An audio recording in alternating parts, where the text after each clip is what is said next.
Sud Radio André Berkoff. Ça balance pas mal.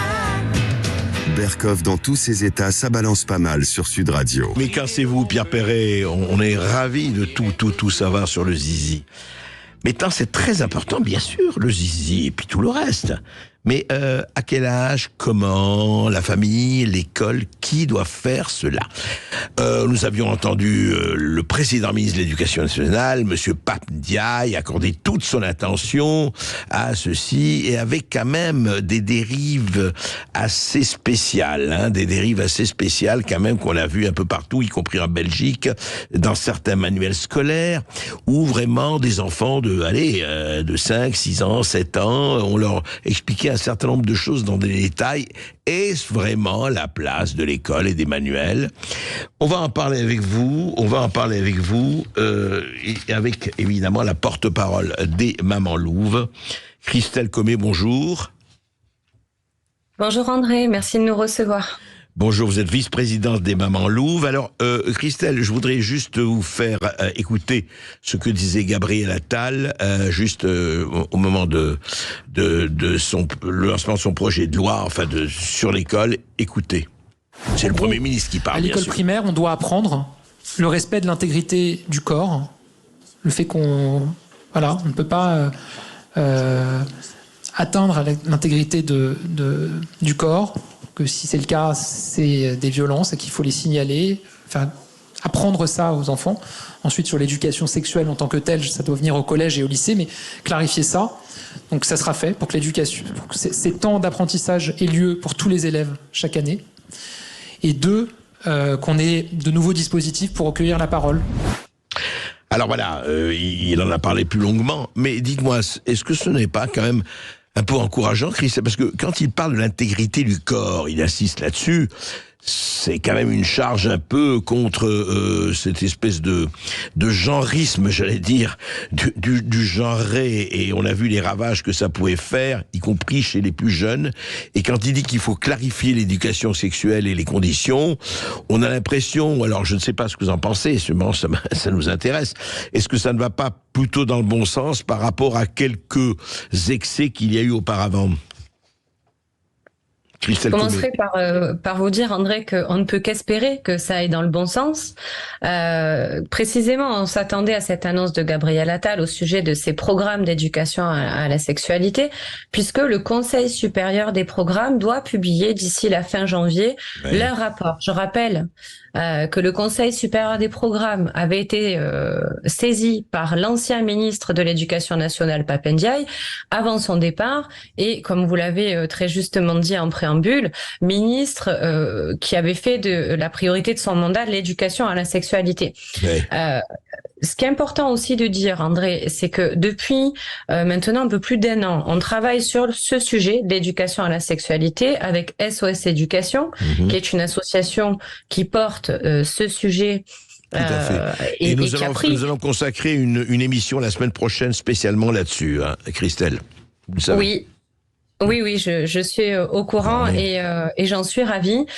Donc, en fait, ça fait 1 an qu'on travaille sur ce sujet. Oui. Pourquoi? Parce que dès janvier 2023, on a eu une quantité de témoignages de familles dont les enfants étaient revenus traumatisés de leur séance d'éducation sexuelle, puisque des intervenants, je le rappelle, en situation d'autorité, leur avaient livré des propos à caractère sexuel, pratiques sexuelles détaillées entendues par des enfants de 9 à 10 ans. Donc oui, il était effectivement quand urgent. Vous dites pratique sexuelle détaillée, juste, c'est pas pour faire c'est pas pour faire de l'exhibitionnisme, c'est le cas de le dire, mais c'était vraiment des propos très, je dirais, très précis, très crus, très avancés, c'est pour des enfants c'est ça, 8 à 10 ans, vous disiez. Ouais. Absolument. Oui. Au prétexte de questionnement de certains enfants, des intervenants, donc on parlait de sodomie, de fellation, de cunilingus, caressage de testicules, prise de bloqueurs de puberté, etc. Et donc forcément, à ces âges-là, on revient à la maison traumatisé, ce qui est évident. Donc il y avait un manque d'encadrement. Vous avez eu beaucoup de plaintes là-dessus. On avait parlé d'ailleurs, oui. Oui, absolument. On en avait parlé lors d'une émission chez vous. Vous savez, il aurait suffi un enfant, en fait.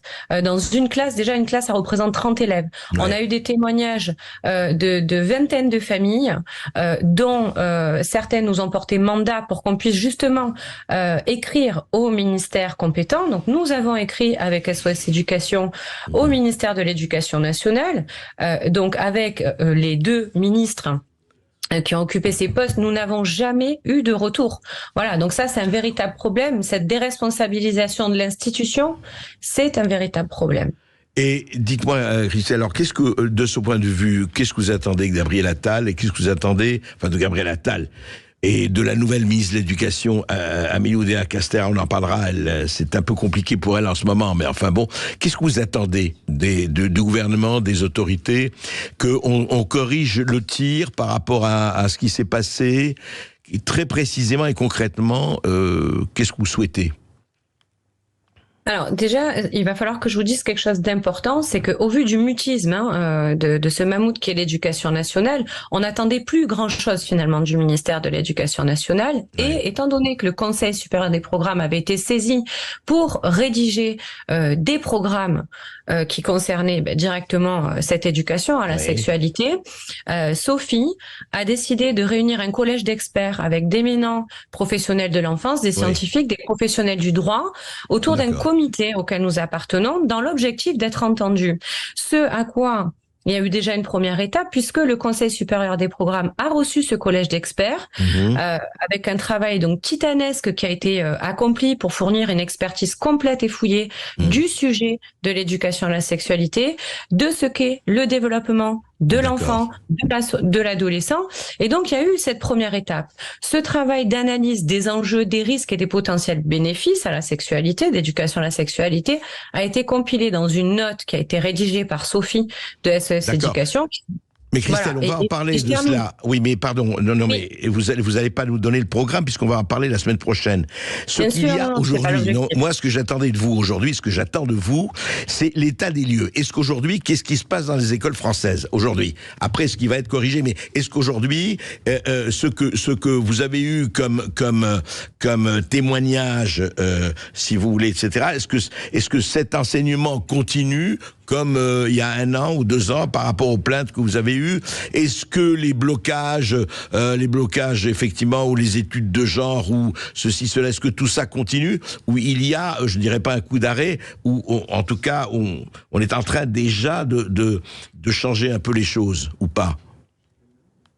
Pour l'instant, l'éducation à la sexualité, elle est obligatoire et régie par une obligation donc qui est fixée par la loi de 2001, qui indique qu'il y a 3 séances obligatoires. Donc ces 3 séances obligatoires, j'imagine, en tout cas qu'elles continuent à s'effectuer, puisque c'est ce qu'on demande aux établissements. Mais non, on est quelque part suspendu à la décision de ce programme qui a été rédigé par le Conseil supérieur des programmes, et on saura à la rentrée si oui ou non, il y a du changement. Ce qui est certain, c'est que du changement, il faut qu'il y en ait. Cette éducation à la sexualité, elle ne va pas dans l'intérêt supérieur des enfants.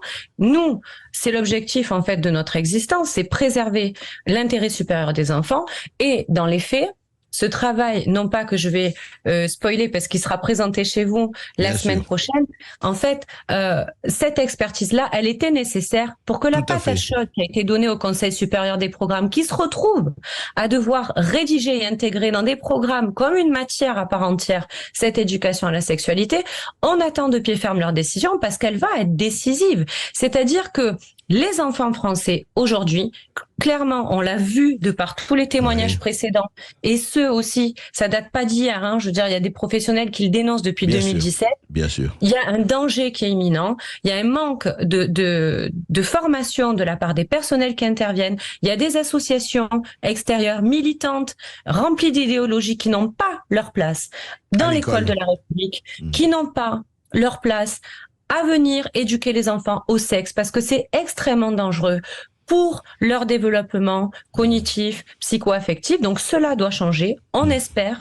que la décision qui sera rendue par le CSP aura été influée par cette prise de parole d'experts à travers le comité d'experts qu'a mené SOS Éducation, pour qu'enfin on se met tous d'accord sur le fait qu'on a nécessité de préserver les enfants et qu'on leur fout la paix. On va voir. D'ailleurs, on va faire appel à, effectivement, on va faire une grande émission là-dessus, mais justement avec la contradiction aussi. C'est intéressant parce qu'il faut aussi la contradiction et savoir ce qui se passe exactement. Mais on a vu certains excès. Christelle, restez avec nous. Nous allons apprendre des auditeurs de Sud Radio sur ce sujet et sur le sujet des agriculteurs tout de suite après ceci. Après cette courte pause, 0826 300 300, restez bien avec nous sur Sud Radio, à tout de suite. Sud Radio Berkov dans tous ses états, midi 14h. André Berkov. Chérie, je me sens pas bien aujourd'hui. Je reviens justement de chez Jiffy. Alors t'as trouvé? Voilà, le thermomètre Jiffy qui prend la température en 1 seconde à seulement 8,80 €. Bouge pas. Oh là ouais, vite, je vais te faire une infusion, ça va te faire du bien. T'as aussi pris la bouilloire? Bah à 6,50 €, évidemment. 6,50 €? Oh, je sens que ça va déjà mieux.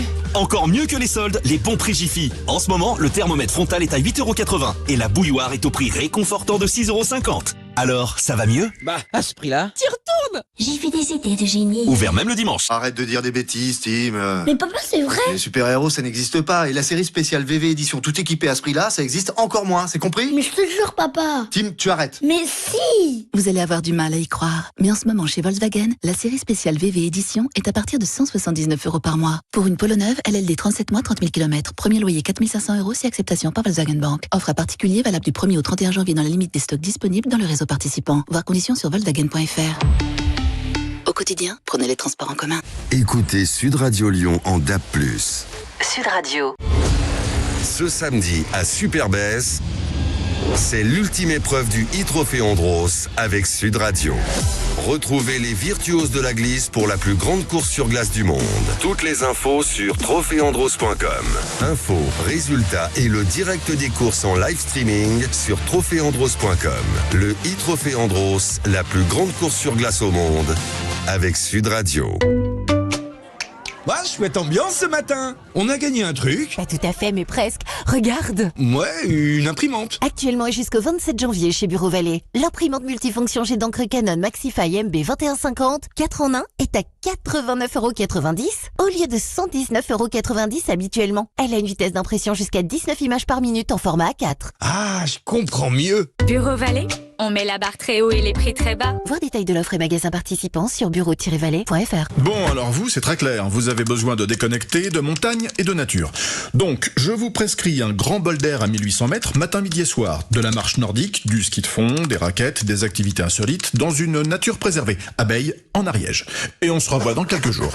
Bay, tous les bienfaits de la montagne sur un plateau. Info sur bay.fr. Tu lui donnes quel âge à ma Mini? Je sais pas, 2 ans? Elle en a 6, mais c'est que j'en prends soin, moi. Avec le réseau Mini Service, profitez de toute l'expertise des techniciens pour l'entretien de votre Mini et préservez-la pour longtemps. Votre Mini a plus de 6 ans? Avec les tarifs avantages 6+, bénéficiez toute l'année de 30% de remise minimum sur les principales opérations d'entretien. Et jusqu'au 31 janvier, profitez de 50 € de remise pour les 1000 premiers rendez-vous en ligne. Mini Service, des experts dédiés à votre Mini. Méné. Voir conditions et réseaux participants sur mini.fr. Baron de l'Estac. Et si je te dis certification Terravitis? C'est une viticulture responsable et Baron de l'Estac s'y engage. Baron de l'Estac, ça, c'est Bordeaux. Pour votre santé, attention à l'abus d'alcool. Ici Sud Radio. Les Français parlent au français. Je n'aime pas la blanquette de veau. Je n'aime pas la blanquette de veau. Sud Radio Berkov dans tous ses états. 12h50 sur Sud Radio et vous réagissez au 0826 300 300. Nous avons Pierre qui nous appelle depuis l'Inde pour parler agriculture. Bonjour Pierre. Bonjour Pierre. Oui bonjour Pierre. André. Bonjour André, bonjour à vos invités. Bonjour. Alors je ne suis plus dans l'Ain, je suis dans le Finistère maintenant depuis peu. D'accord. Je voudrais dire que c'est un profond chagrin, profonde tristesse d'entendre ce qui s'est passé ce matin sur les manifestations des agriculteurs. Ouais. Je voudrais dire qu'on est tous avec les agriculteurs, nous les chefs d'entreprise, des TPE, PME, voilà. Et puis on a beau passer d'un sujet à un autre, de l'éducation à l'agriculture, tout est lié aujourd'hui. Ce qui est en train de nous tuer, ce qui nous tue au niveau de l'électricité, au niveau de la guerre, c'est l'Europe de Davos, c'est l'Europe de von der Leyen et de Schwab qui nous dicte nos politiques. Voilà, je veux que les gens comprennent une seule chose, tout est dicté par les programmes de Davos, que ce soit culturel, que ce soit scolaire, que ce soit économique. Tout est lié. Donc je pense qu'il est grand temps de marcher sur ces gens-là et de reprendre notre pouvoir. Je ne sais pas comment, je ne prends pas la violence, mais je crois que si on ne le fait pas, on va se laisser marcher dessus comme c'est le cas aujourd'hui. Oui, enfin, en tout cas, vous posez une problématique qui est posée pour beaucoup de nos auditeurs, qui est posée par beaucoup et par nous-mêmes, etc. C'est clair qu'il y a un problème. Comment le résoudre? Difficile. Vous savez très bien, Pierre, il y a dans la vie aussi ça, hélas, des rapports de force. Et voilà, s'il n'y a pas rapport de force, je ne dis pas de violence, mais rapport de force, malheureusement, rien ne bouge. Et c'est ceux qui ont la puissance qui l'emportent. Donc, s'il n'y a pas contre-puissance, c'est compliqué. Mais en tout cas, écoutez, votre analyse est partagée par beaucoup de monde, et puis d'autres qui ne sont pas d'accord. En tout cas, la discussion est là, mais je pense que le lien que vous avez fait entre tous ces domaines mérite d'être effectivement bien étudié. Et d'ailleurs, certains agriculteurs le disent, qu'ils sont prêts à aller jusqu'à Bruxelles. On accueille Laurent qui nous appelle depuis Montpellier. Bonjour Laurent. Bonjour Laurent. Oui. Bonjour André, bonjour à tous. Bravo pour les infos, d'abord. Merci, voilà. Merci.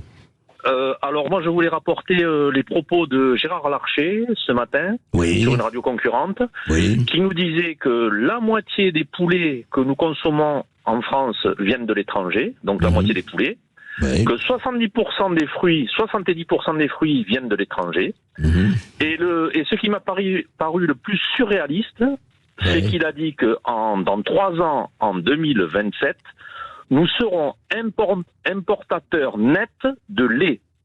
Du lait, vous vous rendez compte? Ah oui, et nous avons Véronique Le Floch, justement, qui est agricultrice de vaches laitières, oui, c'est s'occupant de vaches laitières. Oh, nous allons importer du lait, quoi, d'ici combien, disait Gérard Larcher? En 2027, dans 3 ans. Ah d'accord. Ouais. Voilà, c'est lui qui l'a dit. Voilà, c'est une sommité et c'est lui qui l'a organisé tout ce système et maintenant il le dénonce. C'est une honte.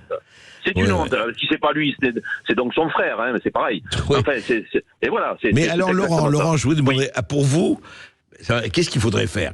Alors on dit, on constate, on déplore, on accuse, on s'indigne, très bien, et on fait ça, nous.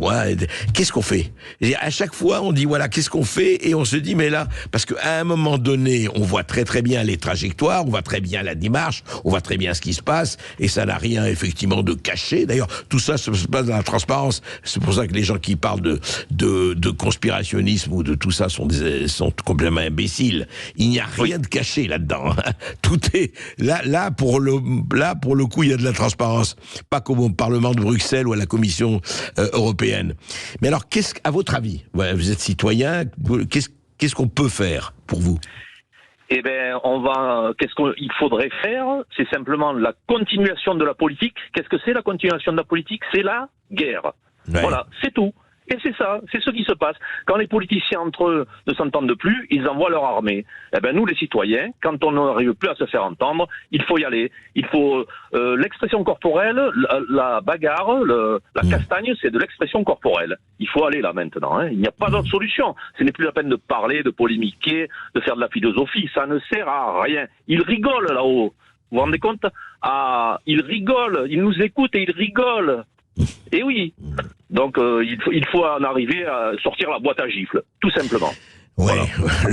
Oui, mais non, mais c'est ça. Les révolutions, vous connaissez l'histoire mieux que moi. Moi, je ne suis pas historien. Là, les révolutions, c'est comme ça. À un moment, on ne peut plus rien faire. La France a connu ça. La France, on ne peut pas dire que la France est ignorante.